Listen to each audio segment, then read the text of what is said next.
Selamat malam semuanya. Perkenalkan, nama saya Giovanni Mikael Suradikara dari Prodi Ilmu Administrasi Bisnis, kelas C semester 1, Fakultas Ilmu Sosial dan Ilmu Politik, Universitas Nusa Tenggara Kupang. Pada video kali ini, saya akan menjelaskan buku pengantar sosiologi menurut Surjono Sukanto, bab 3, yang berjudul Kelompok-kelompok Sosial dan Kehidupan Masyarakat. A. Pengantar. Kelompok sosial adalah himpunan atau kesatuan manusia yang hidup bersama karena adanya hubungan di antara mereka. Hubungan tersebut antara lain menyangkut hubungan timbal balik yang saling mempengaruhi dan juga suatu kesadaran untuk saling menolong. Yang berikut B. Tipe-tipe kelompok sosial. Pertama, klasifikasi tipe-tipe kelompok sosial. Tipe-tipe kelompok sosial dapat diklasifikasikan dari beberapa sudut atau ukuran. Seorang sosiologi Jerman, George Simmel, mengambil ukuran besar kecilnya jumlah anggota kelompok, sebagaimana individu mempengaruhi kelompoknya serta interaksi sosial dalam kelompok tersebut. Ukuran lain yang diambil adalah atas dasar derajat interaksi sosial dalam kelompok sosial tersebut. Yang berikut kedua, kelompok sosial dipandang dari sudut individu. Seorang masyarakat yang masih bersahaja, susunannya secara relatif menjadi anggota pula dari kelompok-kelompok kecil lain secara terbatas. Kelompok sosial termasuk biasanya adalah atas dasar perbedaan pekerjaan atau pendudukan. Yang berikut ketiga, in-group dan out-group. In-group adalah kelompok sosial di mana individu mengidentifikasikan dirinya. Out-group adalah kelompok sosial yang oleh individu diartikan sebagai lawan in-groupnya. Perasaan in-group atau out-group didasari dengan satu sikap yang dinamakan etnosentris, yaitu adanya anggapan bahwa kebiasaan dalam kelompoknya merupakan yang terbaik dibanding dengan kelompok lainnya. Yang berikut keempat, kelompok primer dan kelompok sekunder. Kelompok primer merupakan kelompok sosial yang paling sederhana, di mana anggotanya saling mengenal antara lain serta ada kerjasama yang erat. Contohnya keluarga, kelompok sepermainan, dan lain-lain. Kelompok sekunder adalah kelompok yang terdiri dari banyak orang yang sifat hubungannya tidak berdasarkan pengenalan secara pribadi dan juga tidak langgeng. Contohnya hubungan kontrak jual beli. Yang berikut paguyuban dan patembayan paguyuban merupakan bentuk kehidupan bersama di mana anggotanya diikat oleh hubungan batin yang murni, bersifat alamiah dan kekal. Dasar hubungan tersebut adalah rasa cinta dan rasa persatuan batin yang memang telah dikodratkan. Yang berikut keenam, formal group dan informal group. Formal group adalah kelompok yang mempunyai aturan tegas dan sengaja diciptakan oleh anggota-anggotanya untuk membangun hubungan antara sesama. Contohnya organisasi informal group tidak mempunyai struktur dan organisasi tertentu yang pasti. Kelompok-kelompok tersebut biasanya terbentuk karena pertemuan yang berulang kali yang didasari oleh kepentingan dan pengalaman yang sama. Yang berikut membership group dan reference group.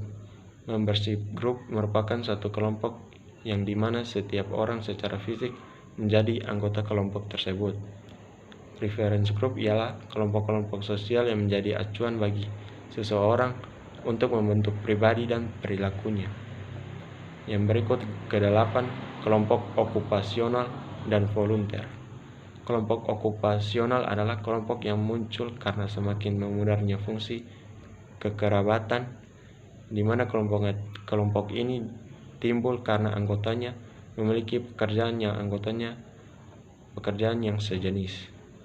Contohnya kelompok profesi seperti Asosiasi Sarjana Farmasi, Ikatan Dokter Indonesia, dan lain-lain.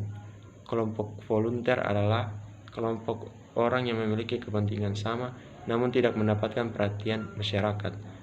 Melalui kelompok ini diharapkan akan dapat memenuhi kepentingan anggotanya secara individual tanpa mengganggu kepentingan masyarakat secara umum. Yang berikut C, kelompok-kelompok sosial yang tidak teratur. Yang pertama, kerumunan. Kerumunan adalah individu-individu yang berkumpul secara kebetulan di suatu tempat pada waktu yang bersamaan. Yang kedua, publik. Publik lebih merupakan kelompok yang tidak merupakan kesatuan. Interaksi terjadi secara tidak langsung melalui alat komunikasi, misalnya pembicaraan pribadi yang berantai, desas-desus, surat kabar, radio, televisi, film, dan lain sebagainya. Yang berikut D, masyarakat pedesaan dan masyarakat perkotaan. 4 kriteria untuk klasifikasi masyarakat yaitu: 1. Jumlah penduduk, 2. Luas, kekayaan, dan kepadatan penduduk daerah pedalaman, 3. Fungsi khusus dari masyarakat setempat terhadap seluruh masyarakat, 4. Organisasi masyarakat setempat yang bersangkutan. Perbedaan antara masyarakat pedesaan dan masyarakat perkotaan. Masyarakat pedesaan, masyarakat perkotaan, warga memiliki hubungan yang lebih erat. Jumlah penduduknya tidak tentu, sistem kehidupan biasanya berkelompok atas dasar berkeluargaan, bersifat individualistis, umumnya hidup dari pertanian pekerjaan, lebih bervariasi, lebih tegas batasannya dan lebih sulit batasannya, dan lebih sulit mencari pekerjaan. Golongan orang tua memegang peranan penting. Perubahan sosial terjadi secara tepat, menimbulkan konflik antara golongan muda dengan golongan orang tua dari sudut pemerintahan. Hubungan antara penguasa dan rakyat bersifat informal. Interaksi lebih disebabkan faktor kepentingan daripada faktor pribadi. Perhatian masyarakat lebih daripada keutamaan kehidupan. Perhatian lebih pada penggunaan kebutuhan hidup yang dikaitkan dengan masalah prestisi kehidupan keagamaan. Lebih kental kehidupan keagamaan, lebih longgar, banyak berorganisasi ke kota karena ada faktor yang menarik dari kota. Banyak migran yang berasal dari daerah dan berakibat negatif di kota, yaitu pengangguran, naiknya kriminalitas, persoalan rumah, dan lain-lain. Kelima, kelompok-kelompok kecil atau small group. Small group suatu kelompok yang secara teoritis terdiri paling sedikit dari 2 orang, di mana orang-orang saling berhubungan untuk memenuhi tujuan-tujuan tertentu dan menganggapnya hubungan itu sendiri penting baginya. Yang berikut E, dinamika kelompok sosial. Dinamika kelompok sosial, setiap kelompok sosial pasti mengalami perkembangan serta perubahan. Perubahan dalam kelompok sosial ada yang mengalami perubahan secara lambat, namun ada pula yang mengalami perubahan secara cepat. Sekian dan terima kasih.